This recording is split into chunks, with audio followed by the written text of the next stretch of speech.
Good day. This is a video about tumbling rocks in the Minnesonic, Diamond Pacific Minnesonic MT-4. I mentioned in my polishing video that it was too much to cover to go into stage 1 through 4 in that video, so I just did a polishing video alone. And then pretty much right after finishing that video, I started this one. I wanted to do that because it takes so much time sometimes to produce rocks that are tumbled and finished and polished that, you know, it could easily take 4 weeks, 6 weeks, 8 weeks. And I wanted to try to cut that down, and I needed to get it started right away. So we put rocks in right away, and this is a very capable machine. When I started this video series, and I've done a little bit of tumbling with this so far. We've tumbled some of stage 1 and stage 2 with this, and what I've realized is that there's a lot of detail, and I can kind of lean one of two ways. This video could be entertaining, or it can be like educational. And so what I've kind of decided to do is I've leaned towards inclusion and making this as educational as possible. So it's really a rock tumbling video for MT-4 users from A to Z, everything that you need to know, and I didn't leave anything out. We're not leaving out a bunch of stuff. Yeah, everything, even mistakes. There's a few mistakes in there. I own up to them and tell you from my experience what not to do. And this kind of stuff helps. So 100% of it is in here. It's going to be a longer video than I wanted it to be. It'll probably end up being about 2 hours.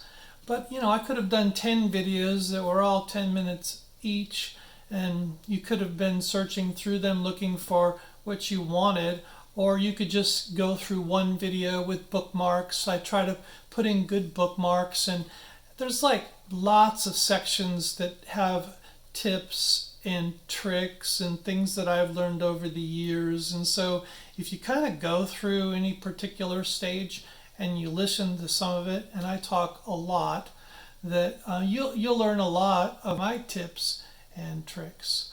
And so I'm just passing those along. It's not perfect science, and I've kind of got a best case batch here. I've got agates and jaspers, and I've got some obsidian that I'm throwing in there just so we can see how it interacts. And the rocks aren't going to be perfect. They're going to be ones with pits and cracks and things. And I want to show how you treat those rocks. There's a reason for it, because a lot of people may not have high expectations for what you want to polish or even tumble. And so you may like your rocks that are less finished or more natural looking, but just shiny.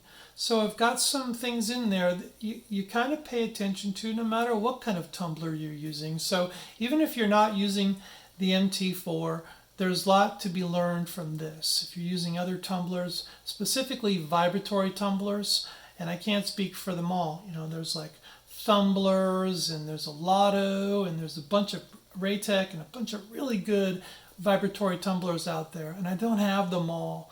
I'd like to line all those up and show comparisons, but I really can't.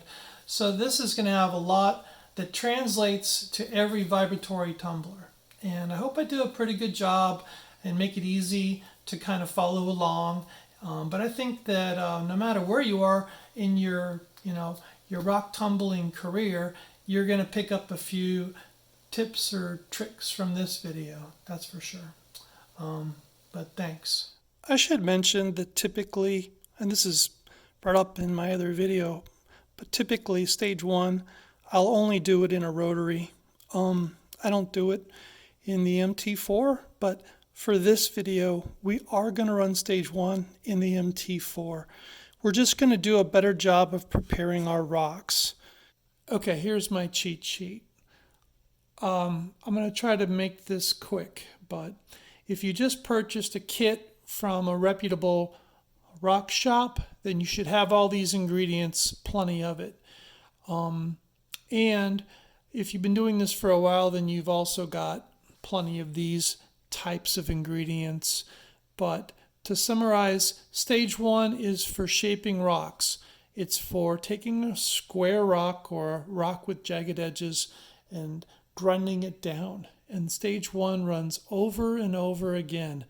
You recharge it every 2 days, which means, and we'll see that in the video, that you change out the grit every 2 days.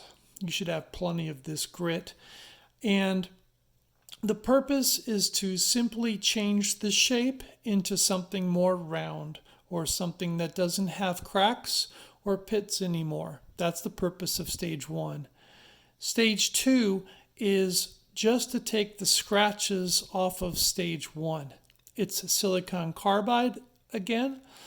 I don't usually run borax at this stage, but its purpose is to also shape. It will also reduce the size of the rocks. It just won't do it as aggressively as stage one. And stage three can be done with either aluminum oxide or silicon carbide. I like aluminum oxide, and the reason for it is because it breaks down much faster. Silicon carbide might take 2 or 3 times longer to break down, maybe even more than that. And I won't use it for my MT-4. So stage 4 is optional. It's another grit. It's even lower than the other grits, less aggressive than the other grits. And the purpose of that is to pre-polish the stones. Pre-polish the stones. Take the scratches that were created by the 500, reduce it down to 1,000 or 1,200, and then I run this optionally. I'll run it for a day and a half usually. But if you don't run this stage, if you skip this stage, and you can, run this for about 3 or 4 days. Run stage 3 for 3 or 4 days.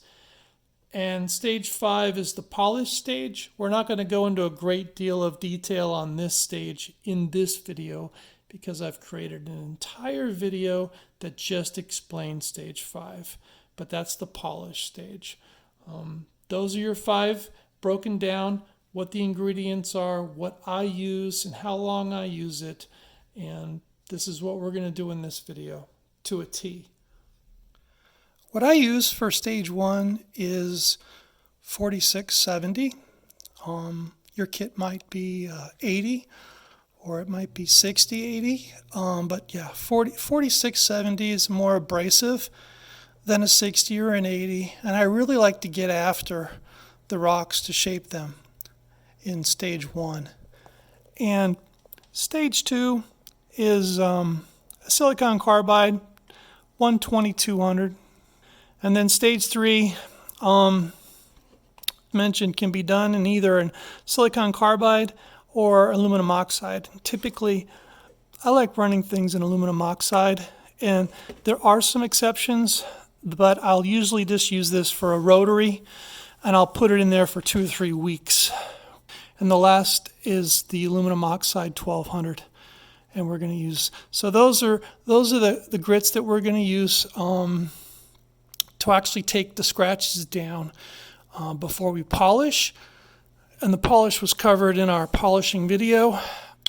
Something I want to mention is various size of rocks, large, medium, smaller, and very small steel, are going to be used to tumble.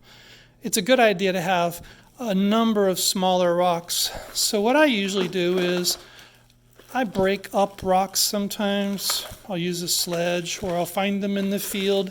They're already small, and I'll just stick these in a box called Tumble Ready Mix. And so, especially with the rotary, it loves to eat the really small stuff.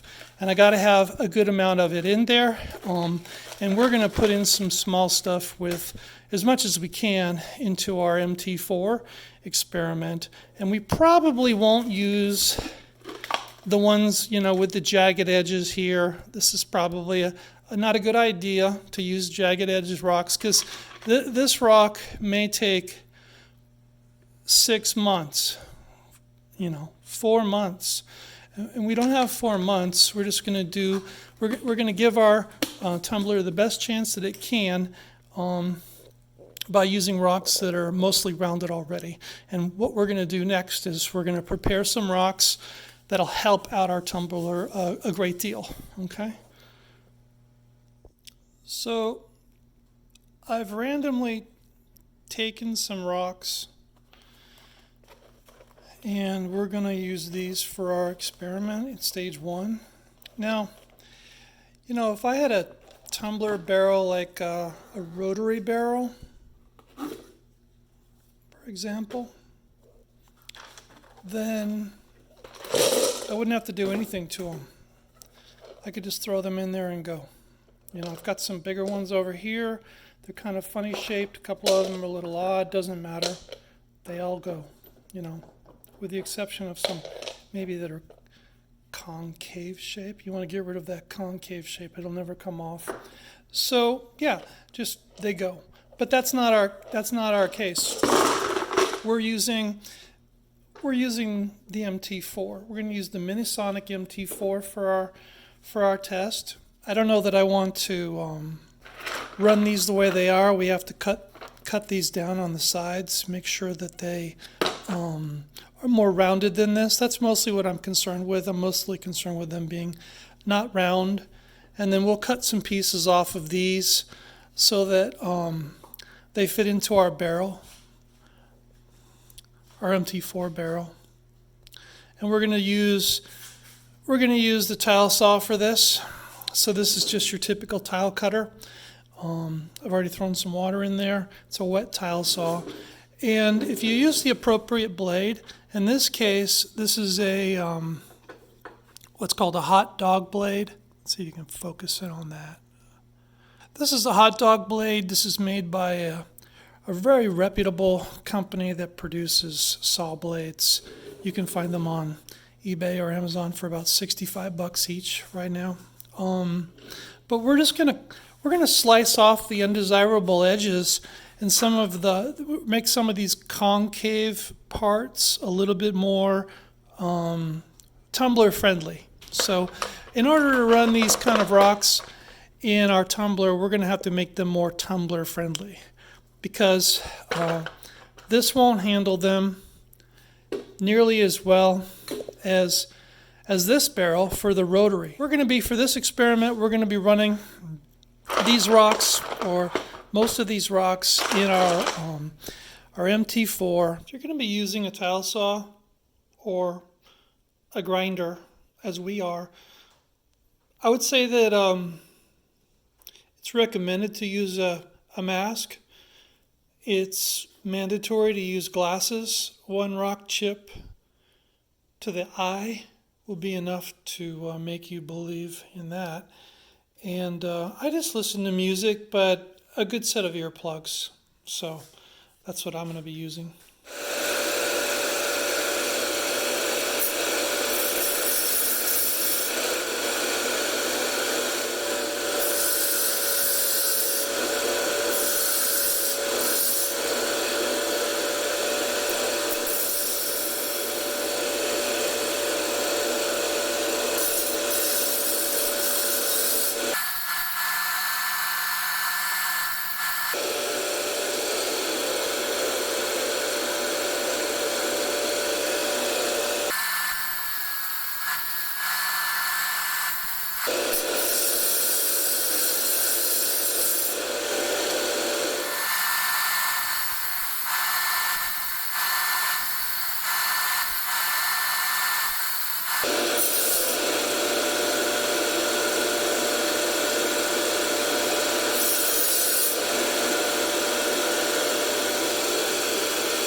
So the second way that we help the MT-4 to process the sharp edges, the second technique is to use a grinder. So, you know, what we're going to do is we're just going to go through these that we cut yesterday, and we're going to run it on a grinding wheel. This particular wheel is a diamond wheel in an 80 grit, and you can also do this with pretty much any type of grinding wheel. This is a silicon carbide. This is a belt, or you could have a silicon carbide wheel at home. You know, maybe on one half of a polisher. Sometimes they have two wheels on those things, a polishing side, and you can put a grinding wheel on one side. It's a little bit drier. It's not as wet as having a wet grinder like this. But this is the second way. This is what we're going to do next. We're going to start to render these rocks down into a more manageable shape that the MT-4 can handle. We're going to take these sharp edges off more. We're to help out. Otherwise, you know, we're adding a couple of months of tumbler time to our task, and we want to cut down the task, and we want to help the MT-4 be as successful as possible. So that's what we're going to do now.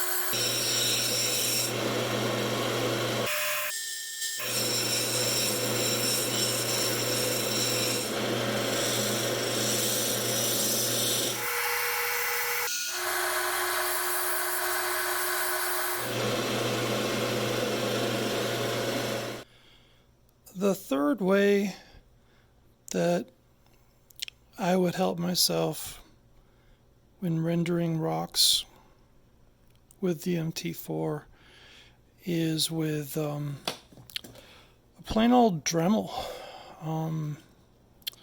and this drum tool. I've also got some other guys here, which so easily with a other type of a grinder. But yeah, before we do this, once again, recommending that we use glasses, and also suggest this because dust is going to fly. Let's see how we can put this to use.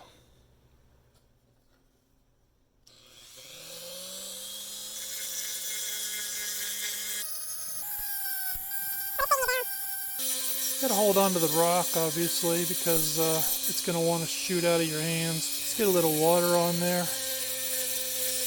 I'll just take down some of the rough edges on this guy. So it's not unheard of.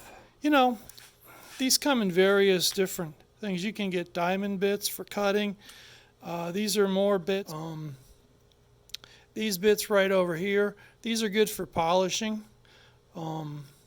Really good for ZAM. So if I'm using ZAM, something like this little guy, they really, you can see I've used some ZAM on this one in the past. It's really good at polishing softer rocks. So at this point, we've used 2 or 3 methods to render down some of the hard spots that are going to be difficult for our MT-4 Minisonic to actually tumble. And you know, by grinding some of these edges down, we've done ourselves a favor in that we will have saved months of tumbling and a lot of grit, a lot of time though, mostly. There's not a perfect rock in here. We got lots of imperfections in these rocks.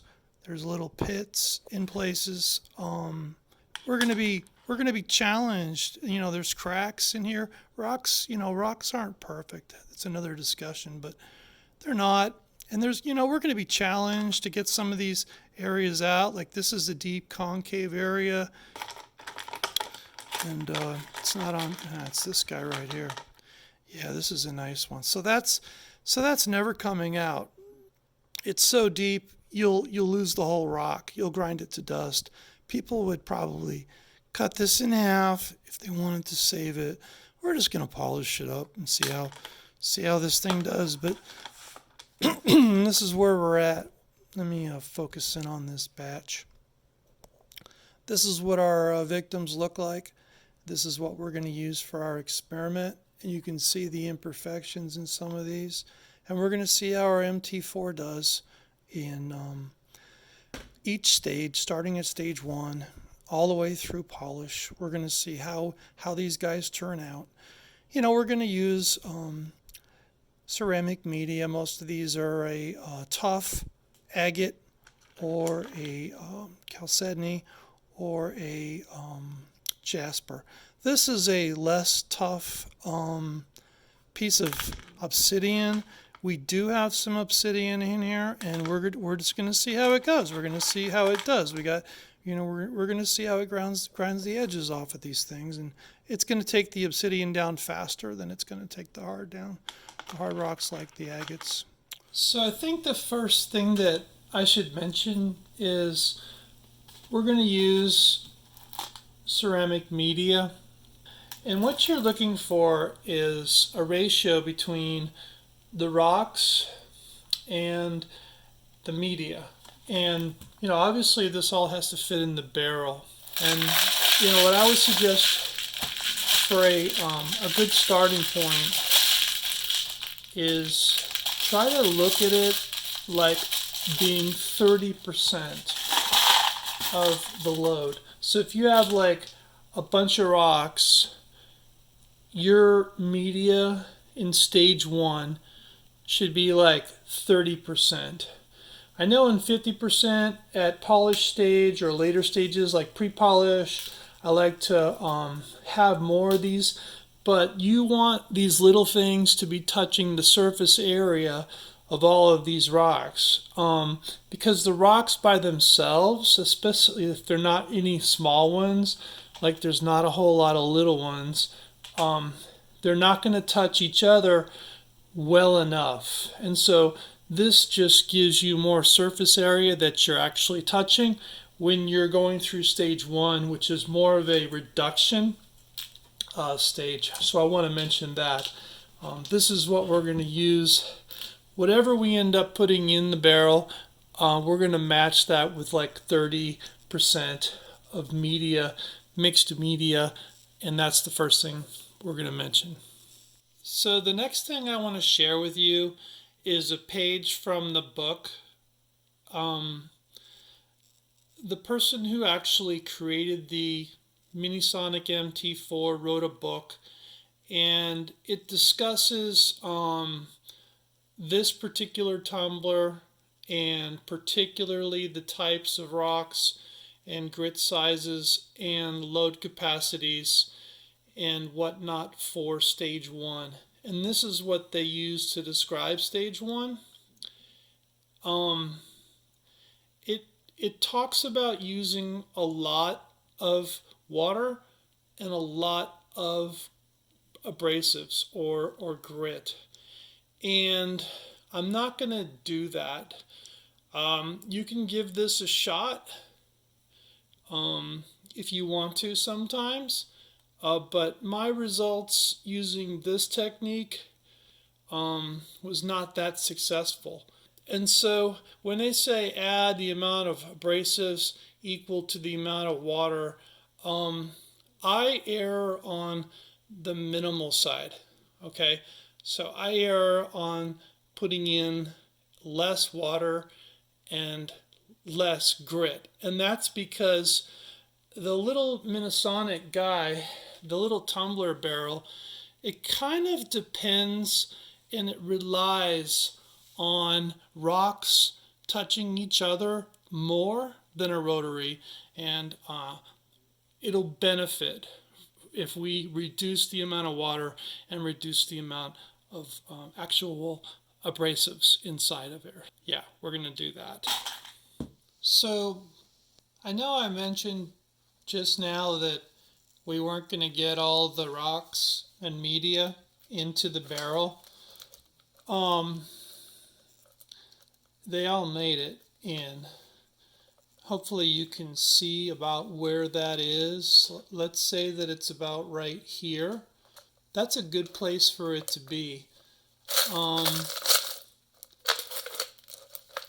going to add some more rocks later, but as we crank through the stages. But stage one is kind of a revolving door of rocks, because what we're going to do is we're going to run it for a couple of days, then we're going to empty it out, and then we're going to recharge it. And when we, on that day, every 2 days, when we recharge the grit, or every day, depending on how much you like recharging, we're going to check, we're going to spot check each rock, and we're going to say, hey, is he ready for stage 2 or not? And if he's not, if he's got problems still, then we're going to put him back in. Or if we're not ready, we're not happy with the development, we're going to put him back in, and we're going to let him run another 2 days or another 2 days. And that process just goes over and over and on and on and on. So what we're going to do is, I think this is a really good level. I could probably add a few more small guys to this, but this is a really good level for us to start, and this is where we're gonna start with stage 1. I want to show you what this looks like. We're gonna get it wet, and then we're gonna put it on the tumbler, and we're gonna see what the locomotion looks like. Okay, and we're back. So what we did was we filled the barrel with water in the sink to cover all the rocks. They're wet right now. And then we just emptied it out upside down with our hand as a filter into the sink, and leaving everything in there wet.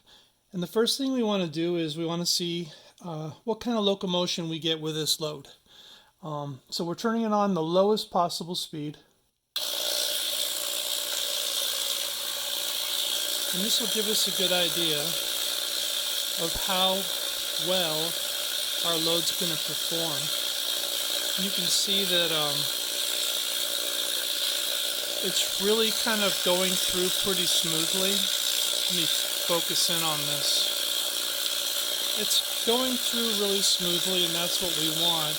We don't want it to get hung up on anything right away. And what we're looking for right now is, how does it do with no grit and with very little to no water? So how is it going to go just by itself? And this is good locomotion, where it's not freezing or getting stuck. You can see the barrel moving a little bit, and it's not excessive. And once we get this thing going, we're going to turn it up anyway. And you can see sometimes it gets a little stuck, and we don't want that. We don't like it to get stuck. It'll freeze, the load will freeze against the side of the machine. So the lowest setting gives us a chance to actually identify problems right away without any grit in there yet, because grit and water are going to introduce variables to this.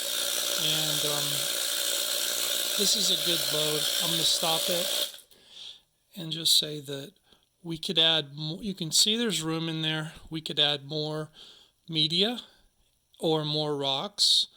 And I want to show you something here. And I want to show you what not to do with stage 1, or the other stages for that matter either. I'll be right back. Okay, the first what not to do is not put a big rock in it that looks like it'll easily fit, but a long rock in particular. Let's turn it on. It'll go.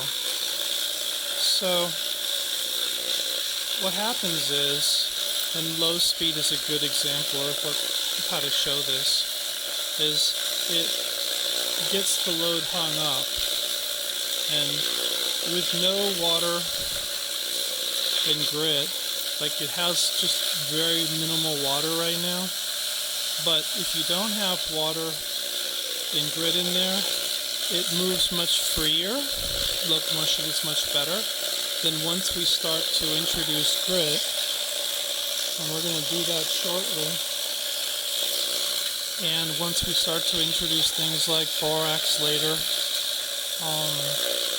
it's really problematic, and what will happen is you'll come back after 6 or 8 hours one day, and the whole thing will just be frozen and sitting up against the wall, not moving. It's just because even if you think the barrel is already very good, it just will contribute to problems, and then you'll just lose a lot of tumbling time to the large rock. So it'll only get worse than this, is what I'm saying. The second thing I want to mention is we don't want to put too many rocks in or overfill the barrel, because it'll be the same problem. What happens is it looks okay now, but if we start to overfill the barrel, it won't move as smoothly.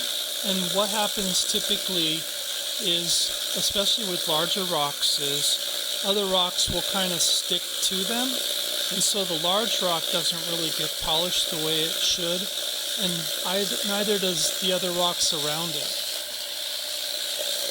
We could throw a couple more rocks in here.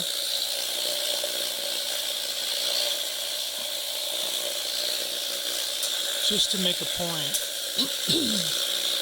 But it's only going to get worse once we have the media and the more water in there. It's only going to get worse.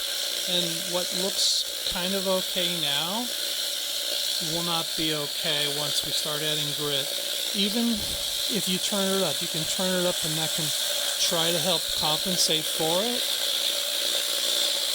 But if you ever have to add speed in order to get locomotion looking kind of the way it should, then it's a bad load, okay? It's a bad situation that'll just get worse, and there's going to be a lot of rocks that don't get polished at all. The whole load will kind of suffer from it. So too much in a barrel is not a good idea. I think you can kind of see where it's at right now. Now let me turn it off and take those rocks out. So all we really did to turn a good situation into a bad one was just add 4 or 5 extra rocks. Even the last couple weren't that big. I know I want to do all the rocks. It's not going to be a smart thing for us to do that. So we want it to turn as smoothly as it can on low speed. We don't want the rocks to come up, look like they're hitting the top of the barrel or popping out or anything like that either. I want to mention one more thing. We have something working for us when we're tumbling rocks, and that is, as they reduce in size, they're going to move in the tumbler easier every single day. So we're going to reduce them in size by using abrasives and grit. And every time, every day, they're just going to get a little bit smaller, and this load's going to move a little bit freer. And that will allow us, if we want to add a couple more rocks or add some more media to this load. But that's worth mentioning. So as you go, it's going to get smaller. And as the days progress, you're also going to be pulling out rocks. And when you pull out a handful of rocks, maybe 9 or 10, you're going to have to replace them with something. So that means either more rocks are going to go in or media is going to go in. But you want to keep this level as much as you can. And this is our load right now. You can see we've got a couple of larger rocks in there. Like this guy is big. but I don't want to add too many of those larger ones. I'd like to have a good balance between large, medium, small. I'd like to quickly mention that we talked about recharging, and that is we're going to run it for a 2-day cycle, and then we're going to recharge it with more fresh grit. And the reason why is because the abrasive will break down over even a day or two. It's going to break down a lot, and what starts as a 4070 will soon become about as powerful as a 110-220 grit, and if you let it go further, it'll become a 500 grit. So grit can be used like that. I don't like to reuse grit, and I like to throw out the old grit rather than just keep adding and adding, because what will happen is the slurry will get really thick, and I'm not a big fan of an overly thick slurry in a vibrating tumbler. Rotary is a different story. I just want to mention this is exactly what we had sitting on the table. We had that pile of rocks and that pile of media. That's exactly what's in here right now. So no additional rocks or anything like that, and maybe a couple little sprinkles, but that's our load. And so the first thing we're going to do is turn it on, and then we're going to shoot it 5 or 6 times. Because we're going to add abrasives, and then we're going to go with 2 tablespoons of abrasive. We're going to add that slowly, evenly over the load. And this is kind of a telling point. This is a telling point in our whole load. How good is it running right now?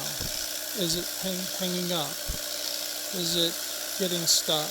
Because this is kind of what it's going to look like for the next 2 days, and you want it to be as smooth as possible. It'll look different when we come back in about 4 or 6 hours, and I'll show you that.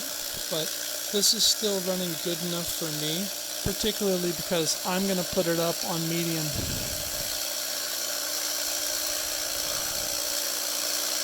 Not high, but on medium speed, and that's where we're going to leave it. So let's throw a cellophane wrapper on top as a gasket, and let's throw the lid on top, and we're just going to look at our clock, look at the watch, and set our time for couple hours later. We're going to come back and we're going to spot check it. I just want to make sure that it's not running too dry, because if it is, the load won't move properly and I might have to add water. So that's our only interest right now. Lid on it will dry out slower. So that's it. We've started stage 1. Okay, and we're back. It's been 7 hours since we started it, and we have not popped the top yet. So let's take a look and see what it looks like now. Little condensation on the top. Normal. The bag's been eaten away. Normal. We've had it on medium speed. And let's take a look close up at the batch. It's moving very well. Okay, it's moving well. The grid is broken down some, and we can start to see that it's a light gray color. That's a good color for us. And the wetness or consistency is good for us. I like that. It's not too dry. I can stop it.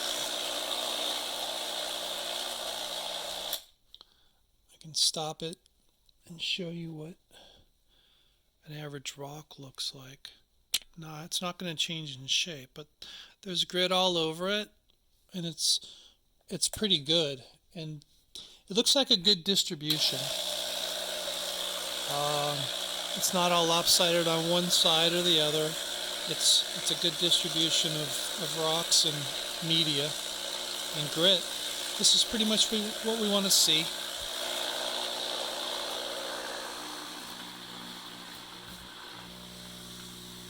Alright, 24-hour check-in. Let's see what we got.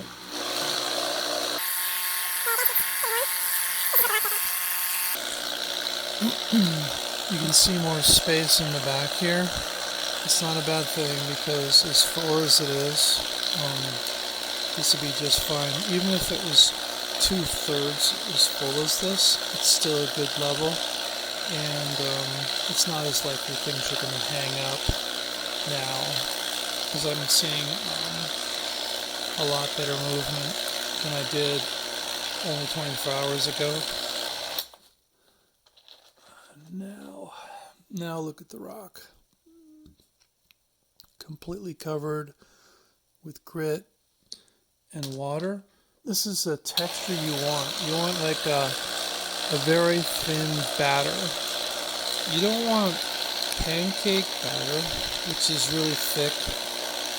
You just want every rock to be coated just like this. This is what it looks like. It could be a little thicker than this. In the past I've had batches that are, but I find that this is the way it's more abrasive to the rock, as if it's a thinner batter. So that's why when you recharge, we'll do the water and the grit all over again from scratch. 24 hours. We'll check back in another day, and we'll examine the rocks and we'll see how they did, and we'll see if they changed at all in the last 2 days. Okay? So let's turn it back up.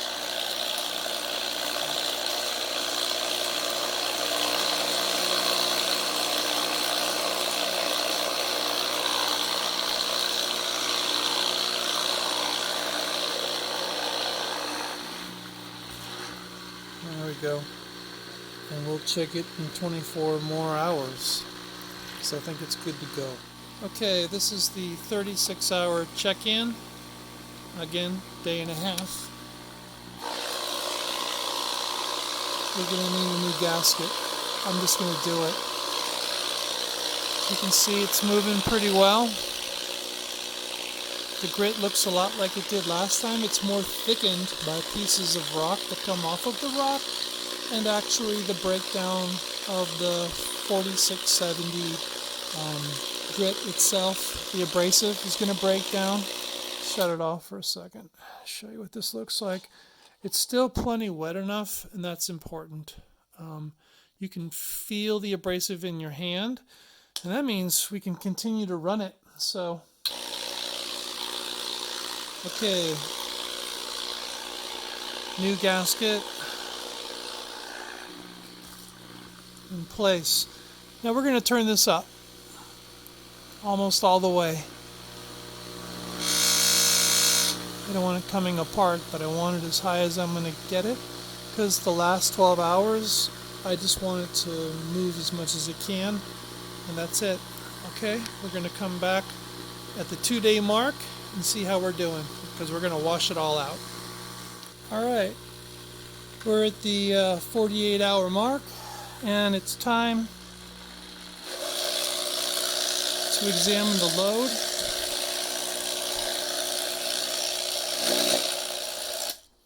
And see how it looks. Currently, it looks pretty exhausted. So what we're going to do now is go and do a clean out, and after that we're going to do a refresh. I'll get back to you once we're cleaning this thing out. The clean out is usually very straightforward. Typically I do this someplace where it's not going to damage some plumbing, so it might seem really innocent to flush this down the toilet, or perhaps put it down the drain, because it's really easy to do that down the sink.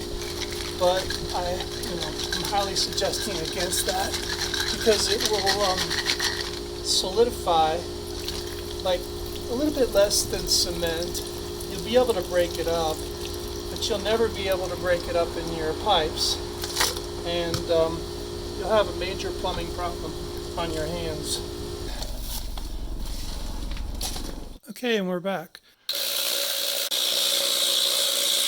We've got our 2 tablespoons, and we'll add that evenly over the load.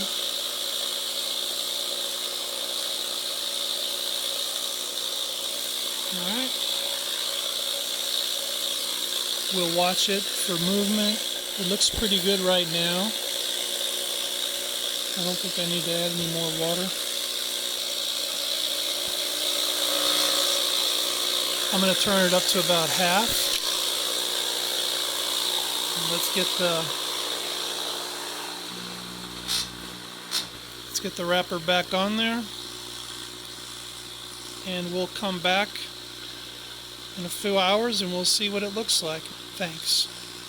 Check in 12-hour mark. I put some new wrap on there because the other one was coming apart.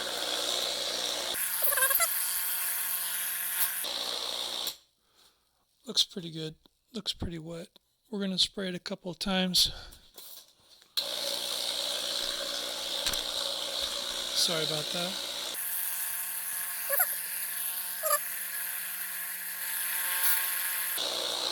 Medium to high speed. And we'll let it go. See how it does. Alright, check in 3 days now.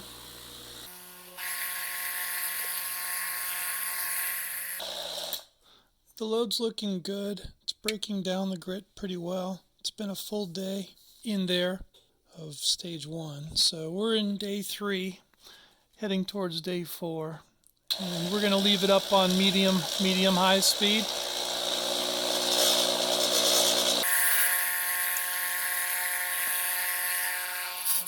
I'm kind of seeing a little bit more grit buildup on the walls, which is an indicator that it's run a little bit drier than it should. Usually you shouldn't see the walls gray like that.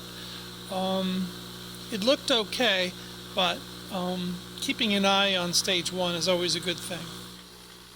Okay, we're at the 96-hour mark, which means we're at the end of day 4. We've had 4 days in the tumbler now, and let's see how it looks. Let's turn it down. But we're going to do our second clean out, and I'll meet you there. And after that, we'll probably go through and start another recharge. Okay, and we're back. So we're going to take, and we're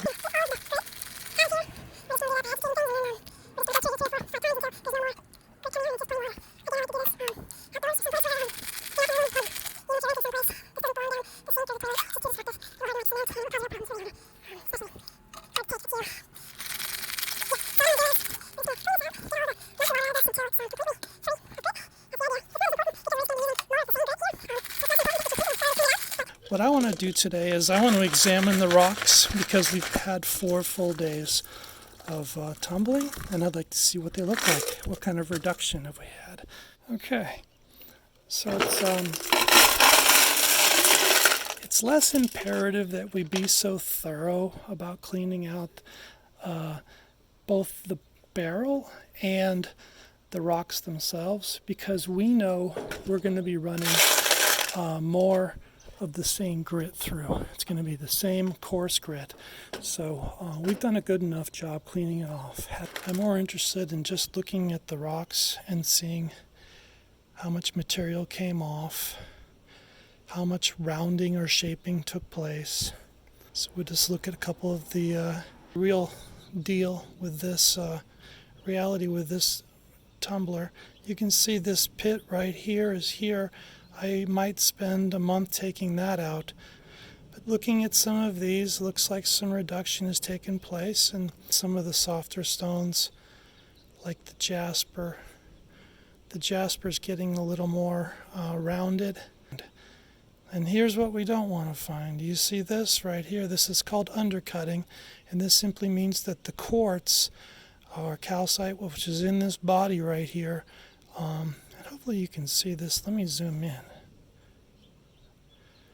The quartz or the calcite that was in this filling right here has been undercut out. That's how aggressive this guy is. So it's up to me whether or not I want to leave this in here or not, and I don't, because I really don't think that the tumbler, is going to take the rest of this out, and I don't want to have to put it on a grinder. So this rock, for me, is a goner. I'm taking this out. But other than that, we're all ready to put this into the next recharge stage, and I'll get back when that's done. Thanks. Let's load the barrel in the tumbler. Let's get some water in there. It's already been wetted, and I've already dumped it out upside down in my hand to make sure all the rocks are in there. I'm going to spray this about 6 or 7 times. We're going to put in our grit in the same fashion we have before. See if I can do.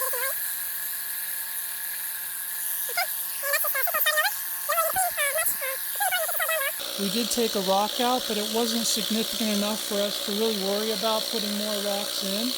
But I think I'm going to add this guy. We're going to turn it up.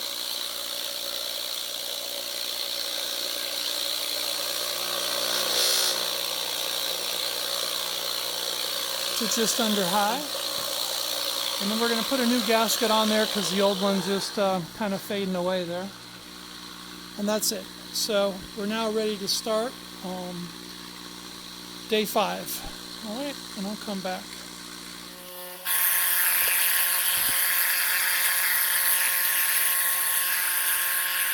We're going to do our 3rd recharge today.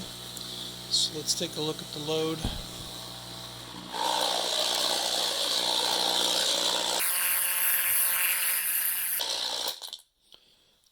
I don't know if you can see this, but the load is much more dense, okay? It's also very hot, but take a look at the buildup on these rocks. Now this can only come from 2 places. It can come from grit, or it can come from actual portions of the rock that's being worked off of the rock. But as you can see, it is a much thicker slurry. This is close to seizing up. All right. Okay. We haven't been giving it much water. That's kind of where I lean towards. This is getting too dry. Like that right there is actually too dry for my liking. And I know probably within this load's probably going to seize up within the next 5 or 6 hours. We're going to shoot it right now because I'm going to clean it out in about 20 minutes. I just want to get some water back in there again. See you then. Good day. Well, we're out here for our 3rd cleanup today. And it's going to go just like the others. And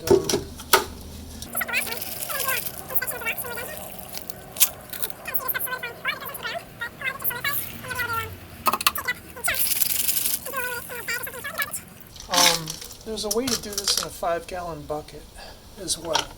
So sometimes people have an empty 5-gallon bucket, and they will just go from here into the bucket, and what they'll do is they'll let it solidify at the bottom and dry out, and then they can throw that out. I'm just mentioning that as an alternative method in case you are like in an apartment or some place where you don't have complete and total access to a pit. All right, let's take a look and see what we got.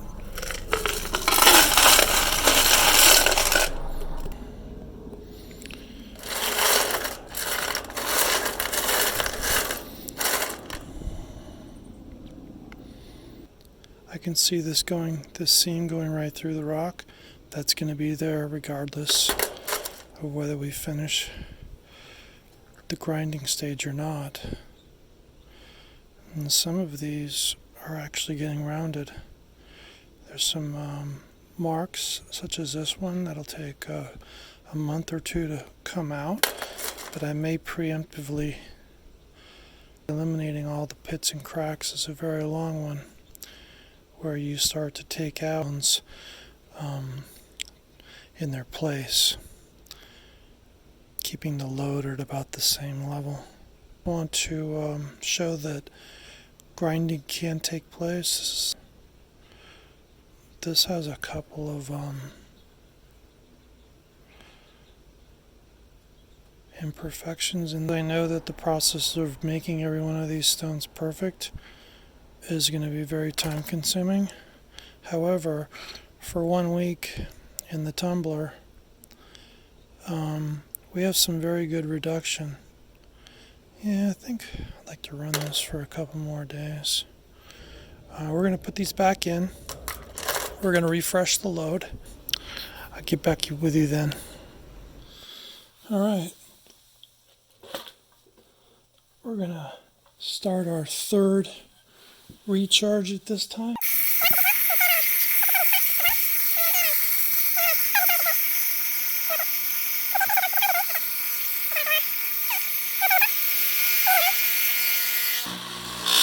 Throw a gasket over it, and I'll see you in about 12 hours. Alright, 24 hours later. I replaced this seal this morning, and I'll show you why. There was pretty much no seal. I want to mention this as a tip, but I'm noticing that as stage 1 goes on and on, you're going to need to watch the water, because I guarantee you I sprayed it last night and it looked really wet. I thought I had it significantly wet and it was just crawling this morning. So just in 7 or 8 hours.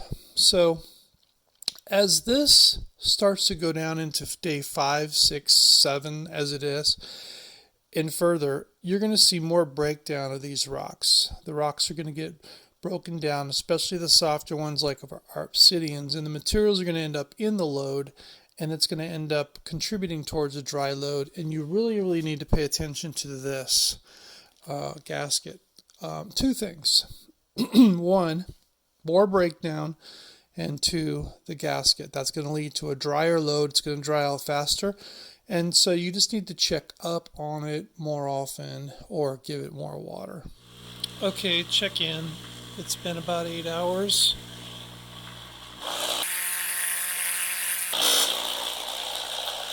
We'll need to add more water to compensate for that, or the load will dry out.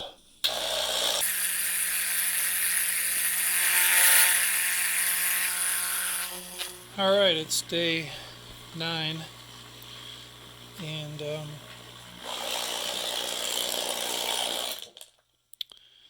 we're going to be doing our clean out.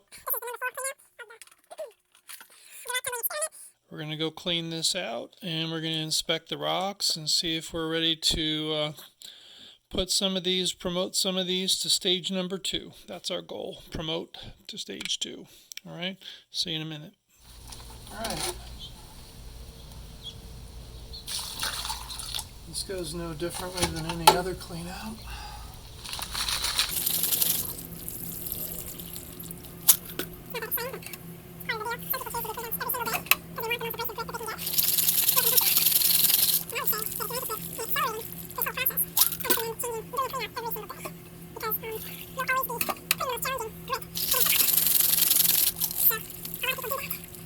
And I'll get to it in a minute. But yeah, I'm trying to get all the grit off. That's good enough. Meet you back over there. Let's inspect the rocks.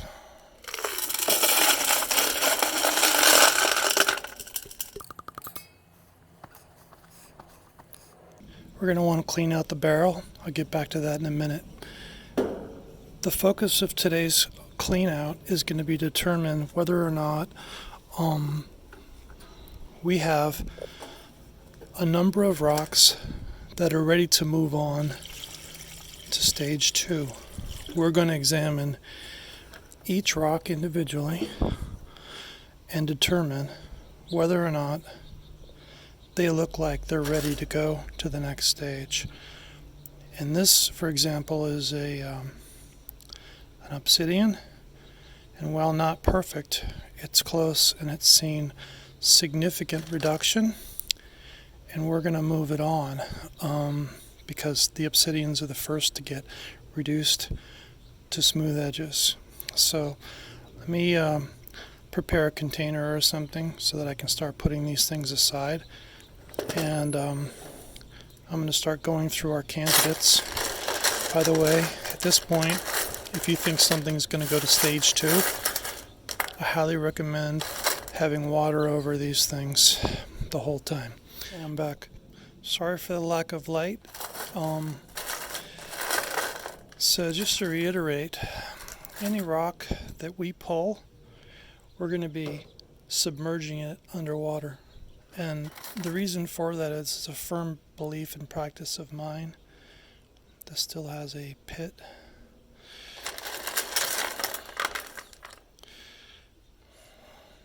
That's ready to go. That's good enough. This has a pit. Again, it's lavic, so this will always kind of have a pit. I just don't want one right there. This has tons of pits. This lavic is poor quality. Honestly, I should probably just throw the rock out, but I'm going to keep tumbling it for right now. The big one is as round as it's going to get. It's going to have imperfections in it. We're going to live with those imperfections. It moves on. Sorry for the air conditioning system in the background.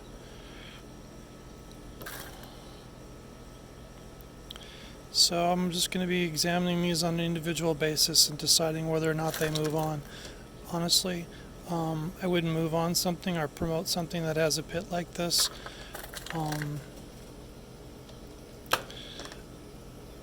But I'm being a little bit more lenient because I have the feeling that I'm going to be tumbling for the next 6 months if I just keep doing what I'm doing here without promoting rocks. And I really want to get to the other stages of this video.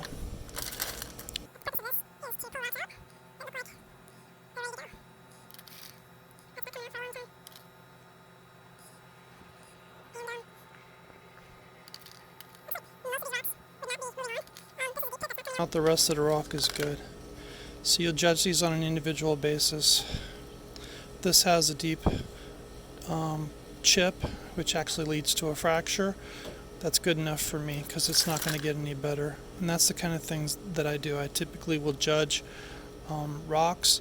There's not going to be much more reduction in further stages to determine whether or not they've sufficiently been shaped. And that's the purpose of stage 1, is to shape rocks. So if they've been shaped in the fashion and they don't look like this has a deep crack, most of the time what I would do is pull this and just slice this off right here to cut that portion off, but we're going to run it because it's shaped properly. I'm trying to keep these submerged.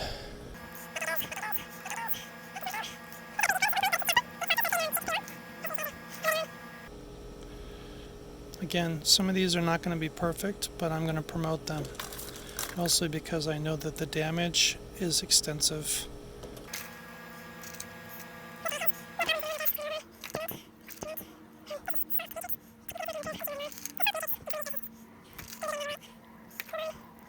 Not move on. So this is what we do. This is how we do it. So you do this at every clean out. I just waited till clean out number 4. And we're going to go through these rocks again. It's just that I'm pulling them aside rather quickly right now for a purpose.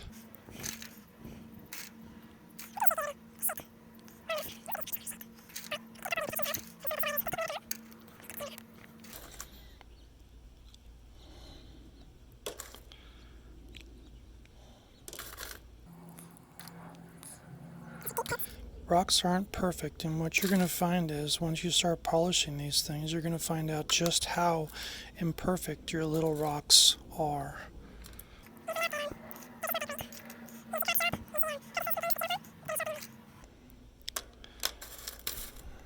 Anyway, I'll get back once I'm done processing these.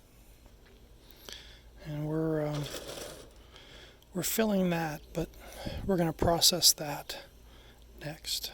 Okay, so these guys right here are going to continue to run, and then these guys right here are promoted. What I'm going to do next is I'm going to go through every one of these with a toothbrush, and I'm going to scrub any areas that look like cracks, pits, or crevices, or something that can hold grit. And I'm speaking specifically to areas like this. Okay, I just want to make sure, even though there's not like a giant pit here, I'm going to go with this shape, but I want all the stage 1 grit out of this rock, because if I don't scrape this out with a toothbrush, it will contaminate the whole load, and stage 2 will not work the way I want it to. I don't want a bunch of stage 1 grit in stage 2. We need to make sure that all the cracks and crevices, if any, are cleaned out. So we just basically take mother-in-law's toothbrush here, which is well used, and we move it on. This has a crack in it right here. I don't know if you can see this. And we're just going to dig in that crack. We're going to dig in that crack. And we're going to try to excavate out if there's any possibility of grit staying in that crack. You can get it out of there. Now, I'm not as meticulous when going from stage 1 to stage 2.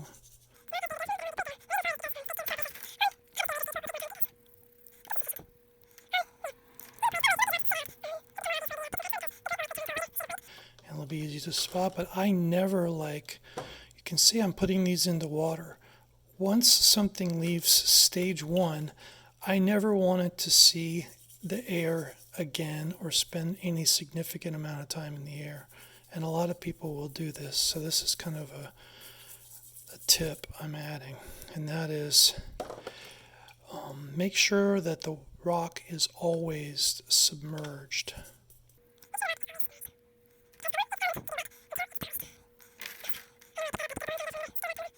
So I'm going to run through the rest of these and get any kind of grit out of any cracks or crevices that I might think are there. And then I'll come back. Okay, we're back. Here's our barrel. I did clean it out some. It dried in the air, so I'm going to shoot it a couple of times. Now, you could run it like this, but it'll run very poorly. It won't go. So a vibratory tumbler kind of depends and relies on rocks touching each other to do the work, and that means motion as well. So this stage 1, as described earlier, is a revolving door that never ever ends. You'll always be feeding rocks into stage 1 over and over and over. And when you take out rocks, we just promoted all of those guys to stage 2. You need to replace them with something. And so I always have a steady supply of rocks that are ready to be tumbled. In this case, these are already pretty rounded, and I'm going to go with some of these.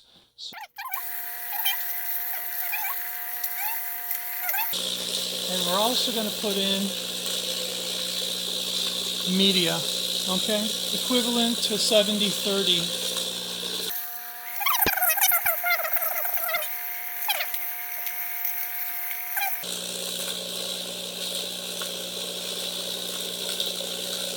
Little guys. A good mix is always good to have. It's kind of moving a little slower than I like. Oh, it's because I don't have the handle on. Yeah, I've done this before and I just did it in front of you. If you don't attach the handle, the load's not going to move. See how it moves with my hand on it? Okay, much better, much worse. Better, worse. All right, here we go. Okay, that's low speed, and that's the proper amount of rocks and grit that we want in there. So we're going to take our 2 tablespoons. By the way, I'm keeping notes of all of this stuff in a log the whole way.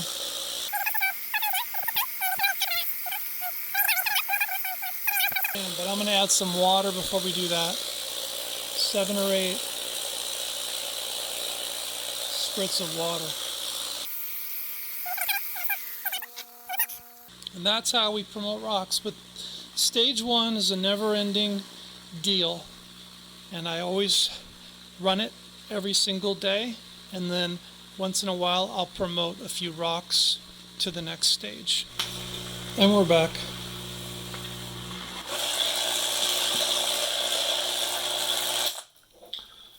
We're about to recharge again. This will be our 5th recharge. What we'll probably do is we'll check the load to see if there's any rocks that we can promote into our guys right there. And if we do, then maybe we have enough to start running stage 2.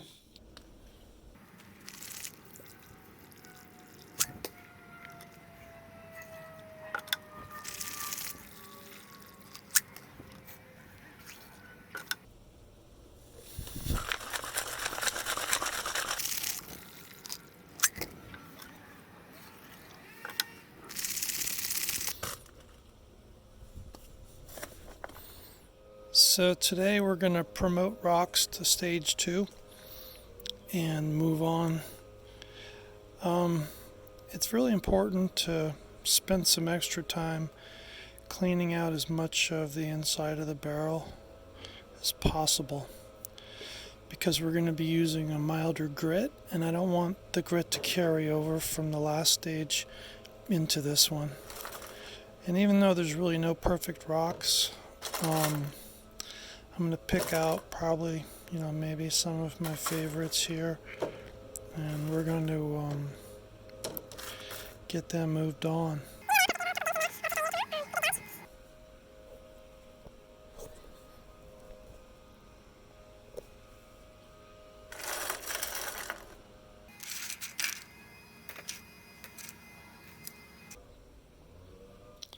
So now we're going to transfer the rocks we've pulled from stage 1 that we promoted into our temporary holding area for stage 2. Any rocks that might have cracks or crevices, we'll just use mother-in-law's trusty toothbrush here. And then, if there's any rocks that we feel like we really don't want to use in our next stage, we'll just put this into water suspension, stage 2 ready rocks, and then, that way next time we decide to tumble, they'll be ready for us.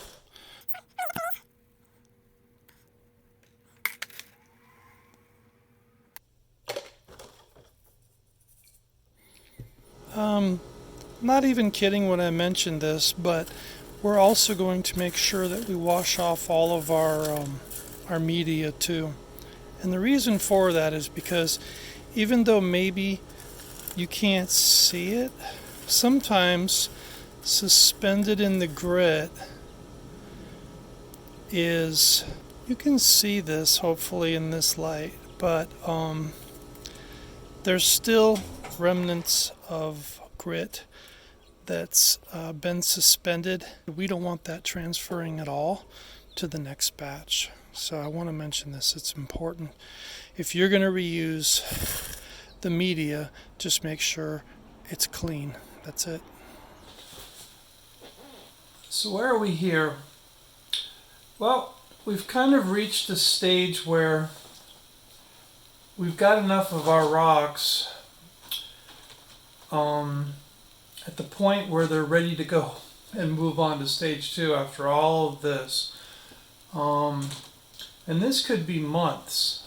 The reason why I'm here in this point in the video is because it takes so long to get here that unless you have a fleet of tumblers, like 3 or 4 of them like I do, that are always working, you're just never going to feel like you're going to polish rocks yet. And we're ready to run these through stage 2. And this is going to go real quick. We're going to zip through 2, 3, 4, and 5 and get these guys done. And by and large, most of these are going to be just fine, unless, you know, if for your tastes or your likes, they have a crack or a pit or something that you don't like, and you pull them, which is something I do all the time. You're going to feel like they're done. And then this is only going to take another week, tops. It takes about a week. And so we're going to go 2 days, 2 days, 2 days, and a day and a half or so in the last stage, and we'll be done. But yeah, we've taken forever to get here because, you know, this usually takes longer. I've accelerated these rocks and promoted a lot of the ones that I would not normally promote.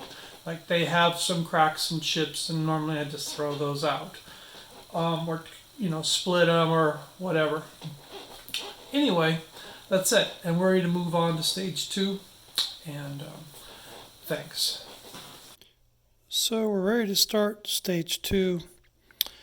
I always find that if you want to stand up your barrel and you don't want it to fall over, just use the lid. They're pretty good at keeping things upright.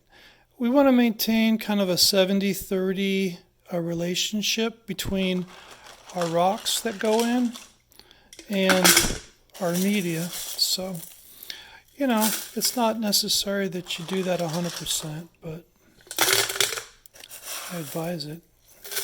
50-50 in later stages, like maybe stage 5, I like 50-50. You know, we might do something different for this video because I'd like to do as many rocks as possible. And I'd like to use the same rocks that I brought to the dance, not deviate from that too much.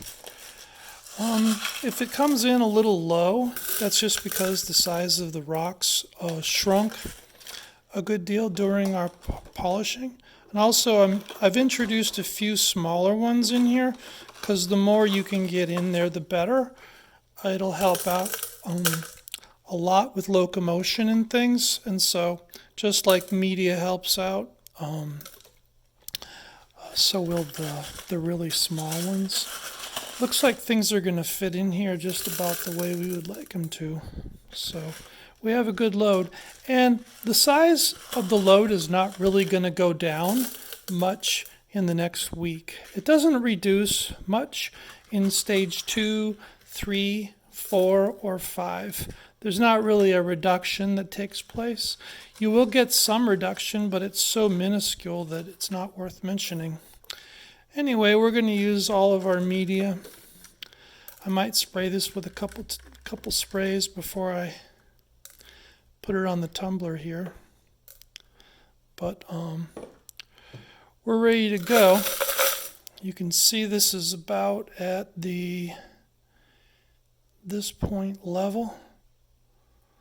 Kind of. Well, that's actually a good place for it to be. So I'm not going to introduce any more rocks, or I'm not going to introduce any more media to this. If I find like it's not moving good enough, I might bring more media into the picture, but I've already got the rocks that we brought to the dance, and we're going to go with them and meet you at the tumbler. All right, let's go.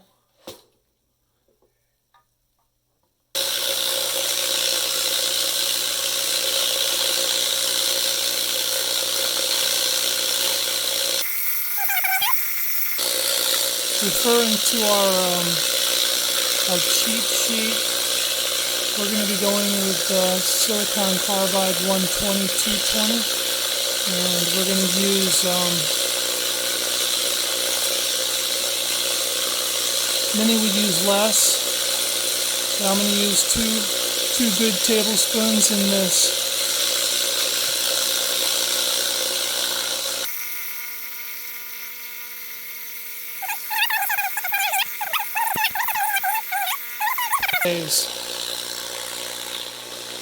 Remember from our cheat sheet, borax is optional. So we're going to add maybe about 2 or 3 teaspoons of borax. I don't often do this, but it doesn't hurt.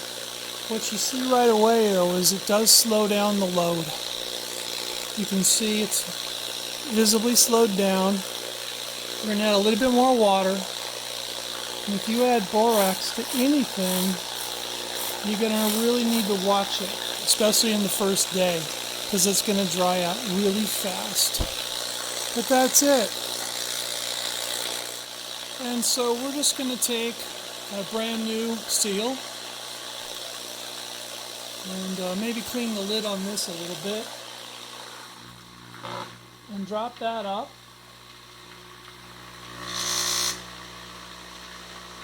And get the load going. And we're going to probably come back in about, 3 or 4 hours to see if we need to add any water or not. And if we do, we will. We're going to monitor it for the next 24 hours because we put borax in it mostly. Alright, check in. It's been 4 hours. It looks good. It's not overly slow, which means we put enough water in there. I'll shoot it a couple times just to be sure. And then we'll let it go. You can see, for just being 4 hours in, as you can see, it's pretty coated already. Like the grit has broken down a lot. And that's typical of lesser grits than the most extreme grit, which was 4670. So this is a 220. So this is a 24-hour check-in.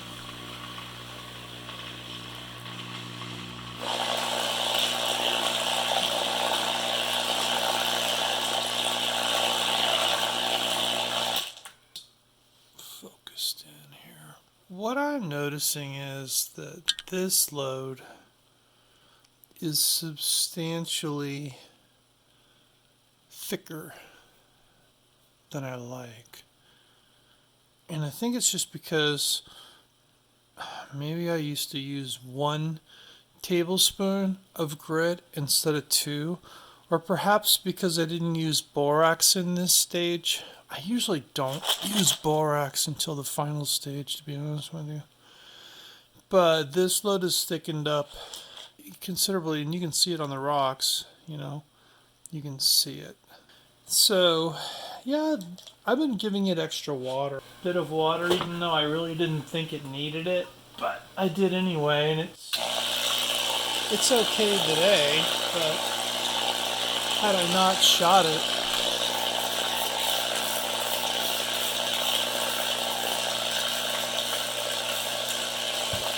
that's like 9 or 10 shots right there. So I'm giving it more water than usual. Maybe because I added borax, maybe because there is a little bit too much grit in there. But that's worth mentioning. This is stage 2, and we're into the day number 2 of stage 2. Alright, we're back.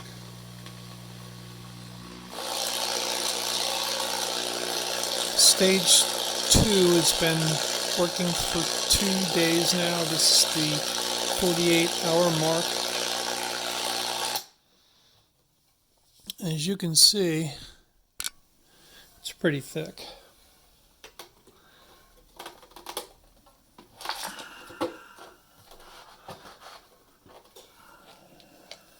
See if this comes out. Yeah, it's pretty thick. So, yeah, we're just gonna do the clean out. We're going to transfer these to stage 3.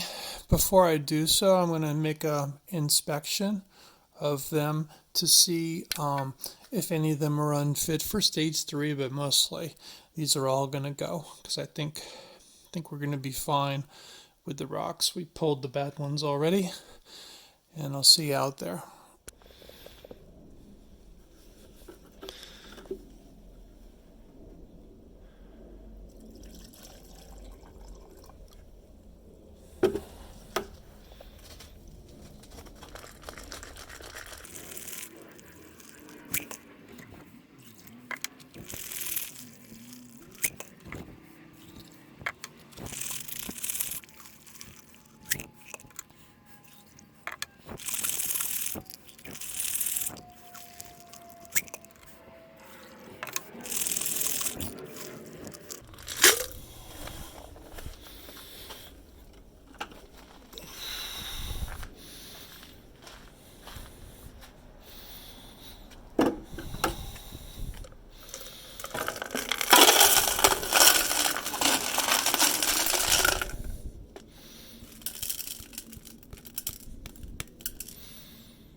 By now, you should really know the drill for clean out.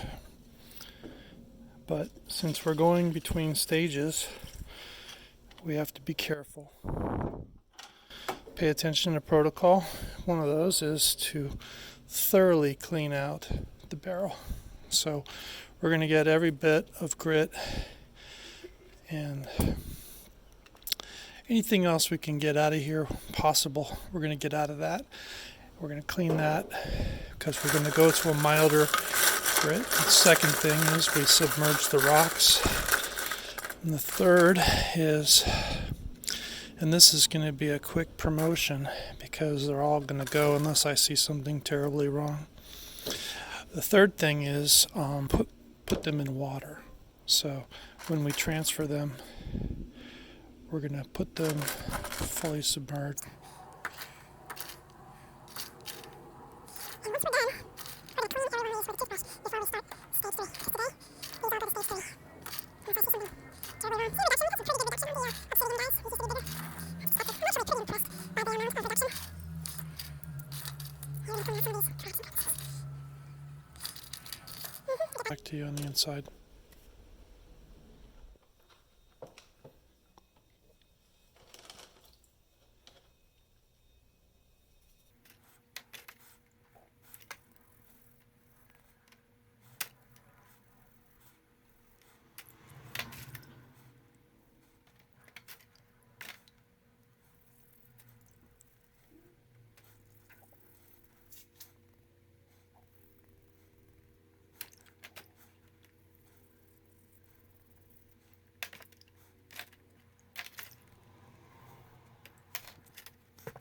The reduction has been impressive. That rock had pits, and it doesn't have pits now.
By now, you should really know the drill for clean out.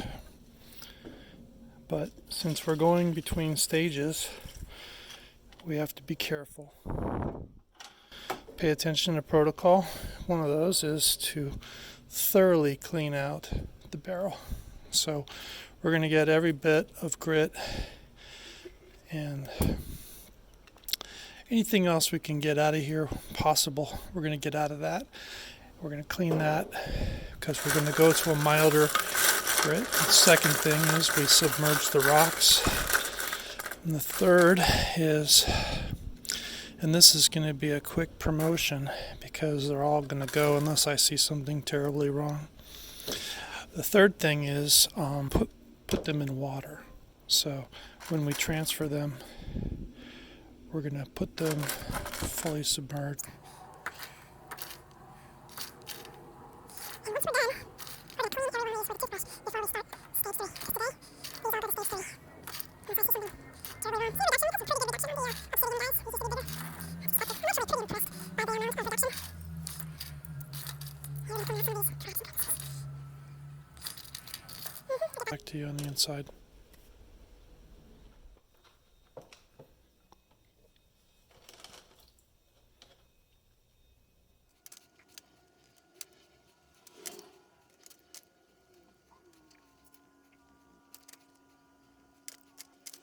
The reduction has been impressive. That rock had pits, and it doesn't have pits now. And we're back. It's time to load the barrel for stage 3. I just want to emphasize that in some cases, mother-in-law's toothbrush is not going to be aggressive enough to get into some of the cracks and crevices that are in this particular load. And I do use a wire brush to do that. So, just to mention, just to throw that out there. But these are now ready to go. And we'll start loading them in the barrel in no particular order. We're going to load all of the media. If we want to, we can actually add more media. Because we're running a little bit low, and we also saw some reduction during the last stage.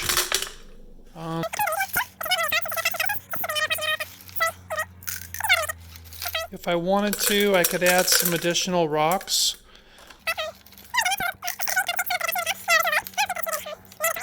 Did we add more at this stage? A little less is never a detrimental thing. And again, the tumbler lid is always a great way if you need a free hand. All right, see you on the inside. The rocks are already wet. The technique where we fill the barrel and then pour it out through our hands. One thing I'm going to mention is I'm going to use a new gasket again. I don't want to transfer the grit. You can see I've probably gone through half a dozen or more gaskets since we started this experiment. And I don't want to transfer the grit from the lid of the prior batch into a brand new batch. So, yeah, mentioning that.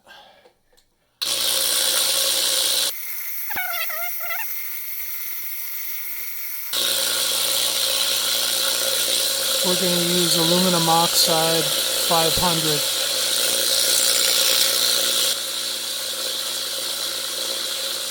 I'm going to go with just under 2 tablespoons.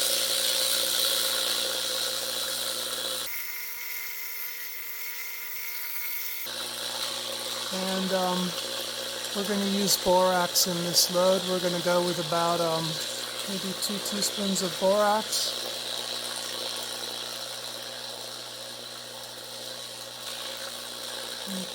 I'm going to give it a couple more shots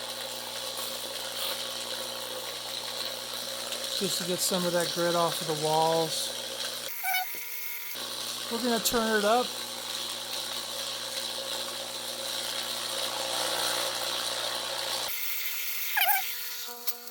Gasket on top, and we're going to let it go. All right, check in.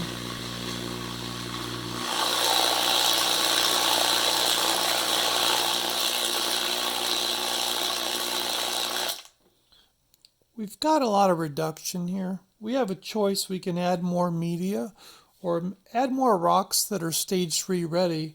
We don't really have any rocks at this point, and it's just a little low. But it's moving really, really well, and it's reducing a little bit. Starting to see more slurry show up. And we're just going to continue to run it on high or medium high for the next 24 hours before I clean out.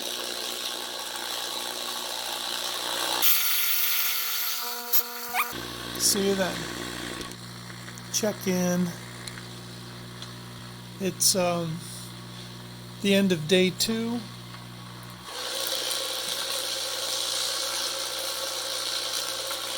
And we let our load get a little bit dry. Actually, this is a good deal dry.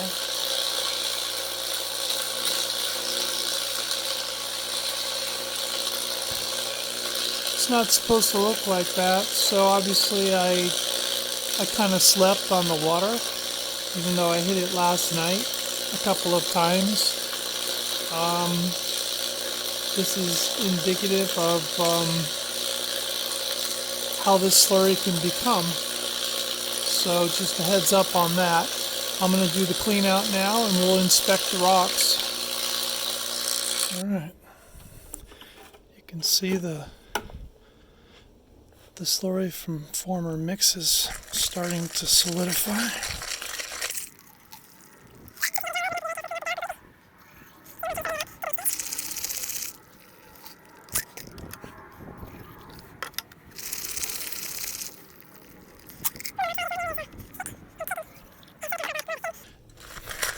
It's easier to break down.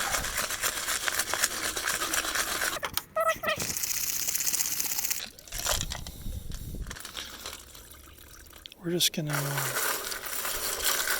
agitate the rocks, transfer them to here. To aggressively attack areas like this. As you can see, this is just grit stuck in there, and if you don't take this down with a toothbrush, as we are going to be doing shortly, you're going to end up with transferring bad grit. See how these areas hold grit? We don't want that. So all of this toothbrush to every single one of these guys and make sure that none of that transfers. But I would be interested in just grabbing my average piece of because agate's going to be harder, and taking a look at the agate. And so I would call this, you can see there's an area that you want to hit with a toothbrush, and this is as well. You see how this is still stuck on here, all these little pockets and things. I think I grabbed the best piece to demonstrate this, but all of that has to come off. But as you can see, it's actually close to pre-polish right now. Our big Jasper guy here. Let's see what he looks like dry. Yeah, these are starting to take on a almost pre-polished look. We're going to have to really aggressively go after these because our load dried. I was going to think about directly transferring these into the polish stage, but I will not. I'm going to run them through a pre-polished 1200 stage. So I'm going to clean all these guys and I'll get back to you.